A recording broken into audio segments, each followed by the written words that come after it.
Lakeland Public Television's Common Ground is brought to you by the Minnesota Arts and Cultural Heritage Fund. Production funding for Common Ground is made possible by the Minnesota Arts and Cultural Heritage Fund. Hi, and welcome to this week's edition of Common Ground. I'm your host, Ashley Hall. Common Ground is a new weekly series that highlights northern and central Minnesota culture. We'll explore the unique people, places, and events that are an important part of our region. Each week, Common Ground videographers, editors, and myself will take viewers on a journey of exploration into the worlds of art, history, and culture. This week, we'll introduce you to a Bemidji artist who is keeping a Norwegian family tradition alive, a metal sculptor from Guthrie who creates natural forms from cold, hard steel. And you can take a ride through the Beltrami County Historical Society's train depot. I have a whole lot of Rosemaling books that I look at, just for inspiration and for colors and ideas and things. One thing about the Rosemaling is that it has a lot more room for the creativity and the originality of design. I have tons of designs that I've done over the last years, and I like to go through those because I will find forms that I can incorporate into a design or revise it a little bit, So this is partly my inspiration too. And I thought I'd try something I never had tried before, which is a 3-part design rather than a 4-part or a 6-part or an 8-part. I did my design in this segment here and then just folded it right through the center, traced it over here, and then did the same thing on the 3rd segment.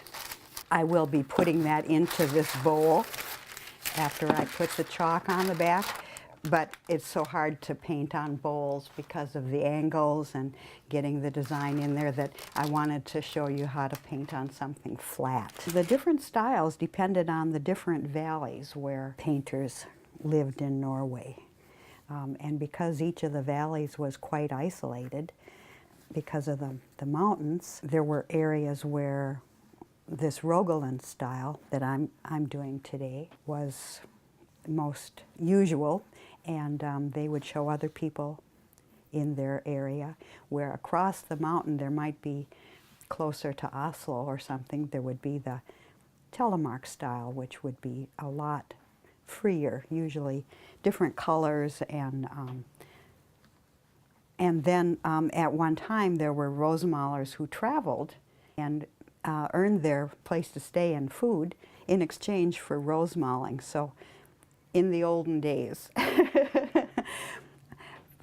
the farmers would keep their wooden things or be making wooden things, and they'd have things ready. So when the Rosemaler came through, they had something for the Rosemaler to do. What I'm trying to do here is to get paint that will be a little bit more like cream, thick cream, so that it will come off from the brush just right. In 1976, we had moved to a farm in north of Deer River. The only catch was we didn't have any money coming in. So my aunt had died, and my mother gave me her paints and brushes and some folios of old Rosemaling that my aunt and uncle had gotten in Norway. And I just remembered how my aunt loved painting, so I thought, well, I'm going to try this. And so I got the one book I could find and did some practicing. I painted on everything I could find around there. It looked pretty primitive, but it was okay. And I didn't know what Rosemaling was because there just wasn't that much information about it. But it fit my Norwegian background. It was a way for me to carry on the part of the family that way. And there was a bicentennial, or whatever it's called, celebration in Grand Rapids, and a friend was on the committee. They were having an arts and crafts fair, and she said, well, why don't you bring your Rosemaling? I typed up some information and so I could let people know what Rosemaling was, and I went to that first art fair. I'd had a few things painted, and I sold them. So what I'm going to do is load up half of my brush with my middle red. I will load the other side of it in the really bright red. That'll be my inside color, the inside of the scrolls. And thank God for newspapers. This is really a good place for me to squiggle my colors to mix them, because I want to do a little mixing on the brush. And if I just keep stroking it this way and move it one way or the other just a little bit, it blends nicely. Part of these strokes depends on the brush pressure and the angle of the brush. As I pull it up here, I increase the pressure just a little bit. As I come up here, I'm going to turn the brush and then lift it off. The original Rosemaling was very bright, and over time, as it got passed down, it was naturally got a little darker. The Rosemaling is really challenging as far as the strokes. One thing about these scroll strokes, we don't want to have any sharp corners on them like I had on this one here, so I'm just gonna fix it. See where I messed up here? And I can unpaint things when I need to. This is where I just barely touch the plate, because I want to keep that really fine point. Some of these coily strokes, it's like dancing with the brush. This is one of those flowers where I'm not going to work with my paint thin down. I'm going to put them on more separately. This is called the apron of the flower, usually. I'm going to go ahead and put the middle part of the flower on, and then I'm going to edge it with this raw umber. You don't want to have any one color stand out too much. Green seems to be one of those colors that needs to be really toned down a lot, because it just can overtake a design if it isn't. I used to worry so much when I first started doing it, because there seemed to be all these rules, you know, about what you could do and what you shouldn't do and what you never do, and I was just so concerned about that. But one time I saw a Rosemauler who was doing stuff with purple and pink, and all the books that I had read said you never use those colors, and I liked those colors, and I thought, well, I think they didn't use them because they used to have to mix their own colors from the dirt that they had around or whatever, and they just never had that color dirt, maybe. It's my own theory. Go back and shade that some more. It won't be that. It won't stay that dark there. It was important to me growing up Norwegian, the area where my grandpa and grandma's place was, and where my folks settled in again finally there too. It was such a good support system. All the aunts and uncles and cousins, that was our social life. You know, we'd go to church and everybody'd stand out on the lawn all the time, and they were all, that was our visiting time, you know. And when we visited people, and we did, we'd go visit the cousins, and we'd trade cousins in the summertime. One cousin would come and stay for a couple of weeks, and we'd do, you know, we'd just play. And it was something that a lot of families, I think, don't have anymore. You know, they don't have that. There's something special about family, you know, and a lot of people, with the whole mobile society and everything, it's just, some things have just gotten left behind, I guess. I'm going to put some black ones on here. But anyway, I guess the Rosemaling is one way for me to show that I am Norwegian. I'm proud of it. And when I'm painting it, it just reminds me so much of the whole connection with family. And there.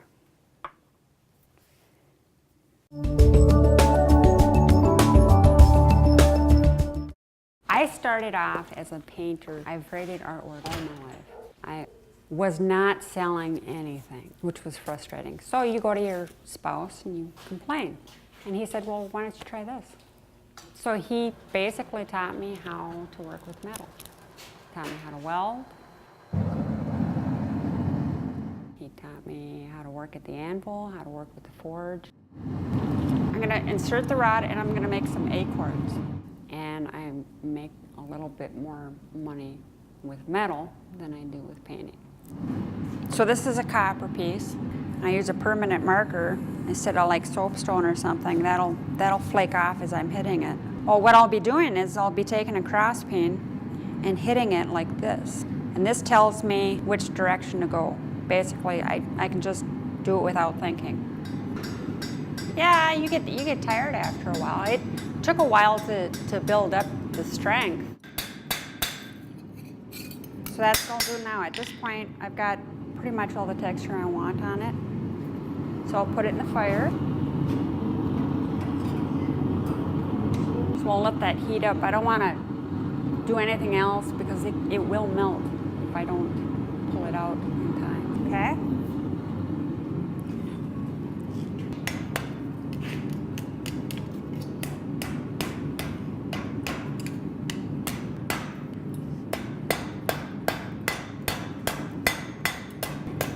Reopen it.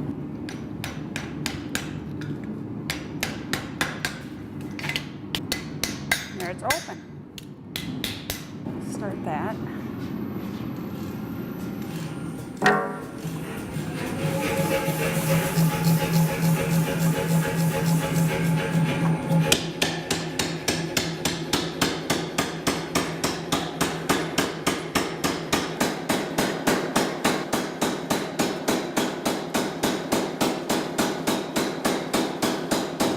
What I want to do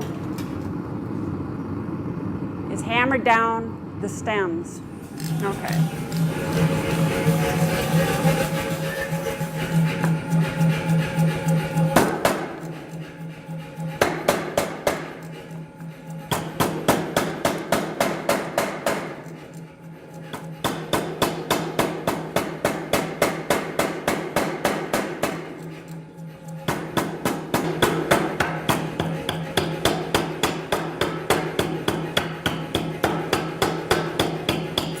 Now I'll start making the branch.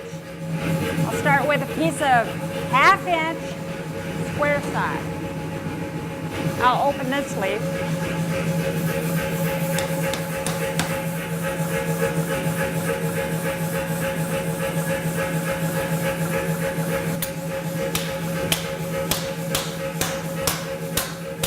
I'll let that cool. This is a rounded off chisel. And what I'll be doing is I'll making line impressions into my leaves. So I want to follow this line. And there's two sets of chisels that I'll be using for this. This one that's straight, and then a curved one. What I need is a soft backing so that it makes a deep impression. This past fall we had demonstrated at the Hack and Sack chainsaw event. And I lost my favorite hammer there. So now I'm having to put up with her, and this is too light. So, but I need a heavier hammer because it's just not making deep impressions like I like. Yeah, there we go. Somebody asked me once if I cast these. So they thought it looked so real, and they aren't cast at all. First thing I do is I go out and I see if I can find some leaves. And I had to dig them out of the snow a little bit. Then take them back into the shop and trace around them on sheet metal. And that's hot. Once it cools down, it gets really hard to move. So if I can heat it up, it moves just like clay. Yeah, actually we could probably start working the end. What I'll be doing is I'll be drawing it down to a point.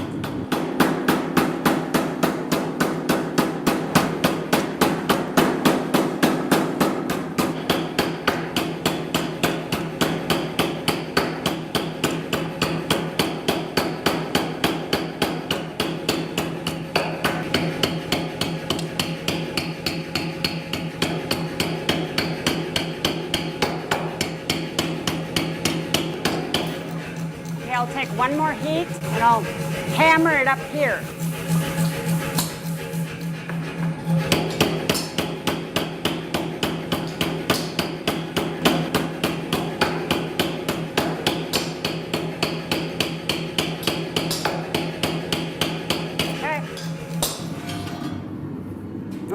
I'll heat it up again, stick it in the vise, and start putting random twists back and forth. I mean, it's a constant resistance.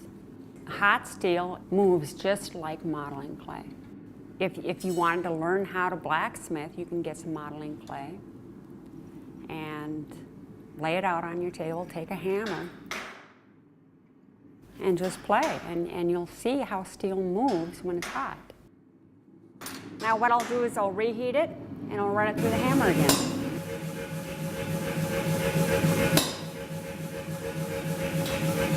Obviously, the hotter it is, the easier it's going to be to move.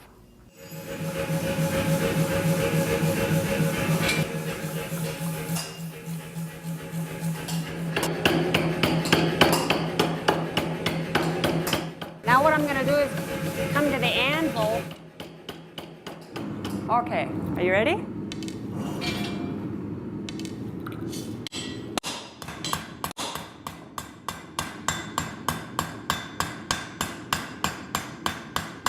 The hotter it is, the easier it's going to be to cut.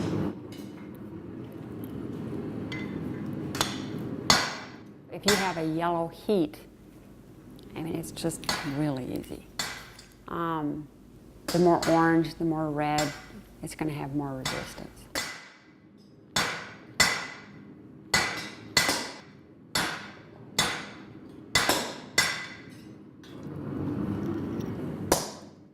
And I love leaving texture in my work. It's just people, anytime somebody goes up and touches my work, it's a huge compliment. It's just a huge compliment because that tells me I put enough texture in there.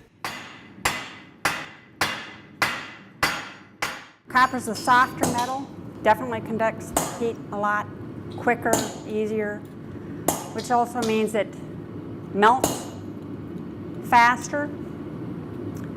So you have to watch it while it's in the forge. It's a lot easier to work with. I like it.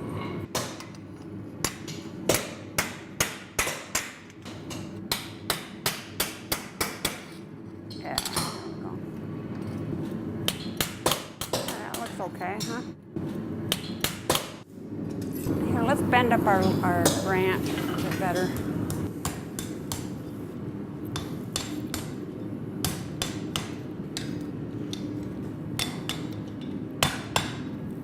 That should be good, huh? And then I'll cheat and I'll cool it in water.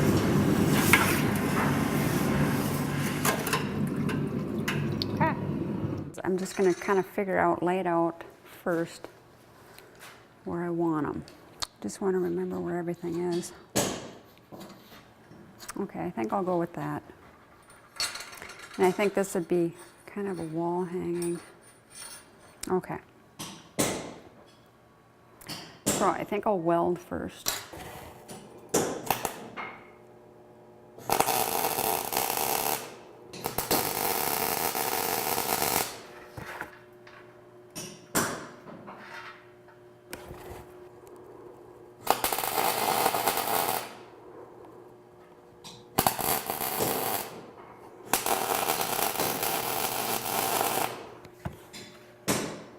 Okay, now I'm moving to this one. Now, copper has to get brazed on too, it can't get welded on.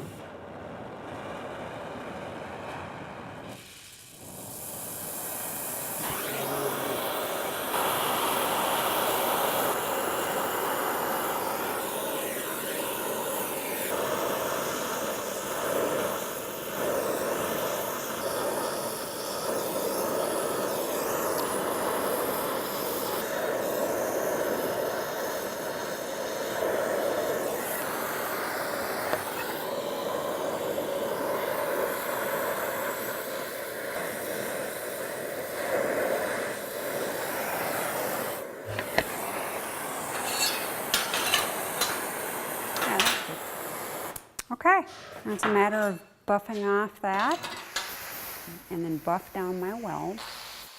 Take a wire wheel and brush off all the slag and the dirt and the scale. I'm polishing it up. You're able to see the actual steel. By removing the scale and then putting a clear coat on it, it won't rust. It'll help protect it, make it last longer. to get the color in the steel, it has to be shiny. So I wire wheel it, and then I'll take an oxyacetylene torch and very carefully heat it up until it starts to turn. And when it starts to turn, then I need to back off because you don't want to go back to black. My belief is that you're created to do certain things. My faith is that I was created to be an artist. If you're not doing what you were created to do, you're not going to be happy. So do what you love. I do organic forms because I love nature. So do what you love and then try to figure out a way to make a living at it.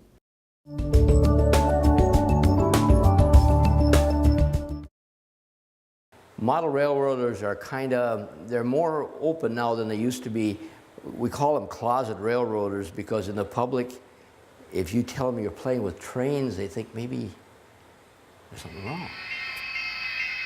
If you want to start a club, you can have a place to be. The Napa store and the upstairs was empty, and we worked out a deal with Dennis, the owner, to set up there. We had lost our home at Napa, and I've been active in trying to save this building.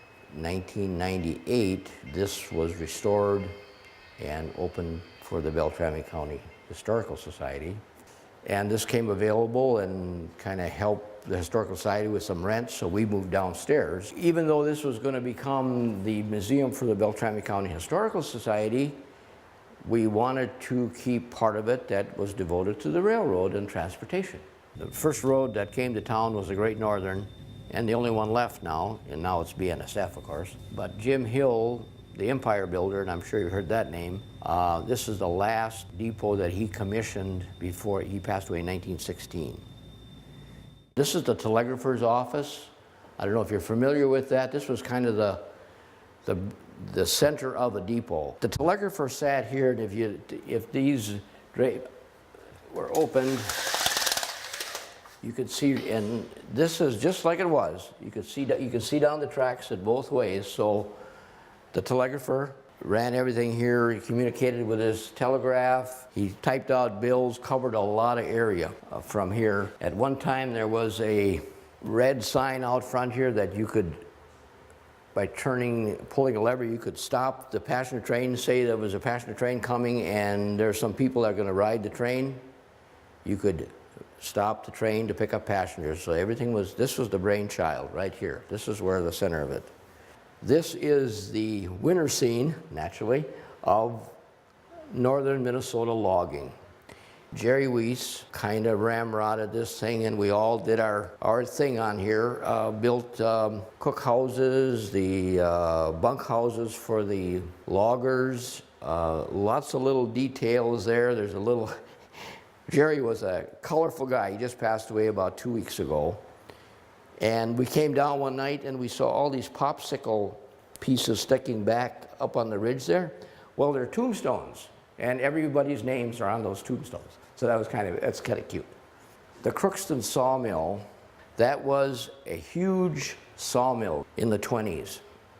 So Dwayne Thompson and Dave Smith, Dave built the depot, which is very similar to the Great Northern Depot here, and made a summer scene with a sawmill operation on this side. These other displays will change, but this room stays the same. And it's probably the most original room in the building because we had to do certain things to meet certain codes, but nothing has been really altered. This was right where this stands here. If you came in to get tickets to go somewhere, you would stand right there, and the agent or his assistant would stand right there and sell you the tickets. So that really hasn't changed.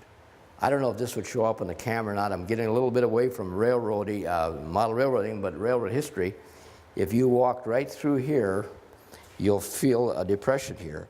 This is worn from, these doors would be closed so the public come in here. So when they walked out, they would come here and turn their shoe to open that door. And that's what 80 years of footprints will do. And that's pretty remarkable. We tried to tie the two things together because Northern Iron Horse Railroad Society in our charter is to preserve history and keep it alive. when we had a chance to come into the basement of the Great Northern Depot and be here when a train actually goes rumbling by, kind of neat. We welcome families with children. I mean, this is not a grouchy bunch of old men down here and don't come and touch my train. That's not what we're about. We're very happy that we're able to save the building and make it a focal point of the community and keep history alive. We hope that you enjoyed taking a step back in time and learning about all the little pockets of creativity right here in the Northland. Thank you so much for joining us, and we look forward to seeing you next week right here on Common Ground. If you have a segment idea for Common Ground, please contact us at legacy@lptv.org or call us at 218-333-3022.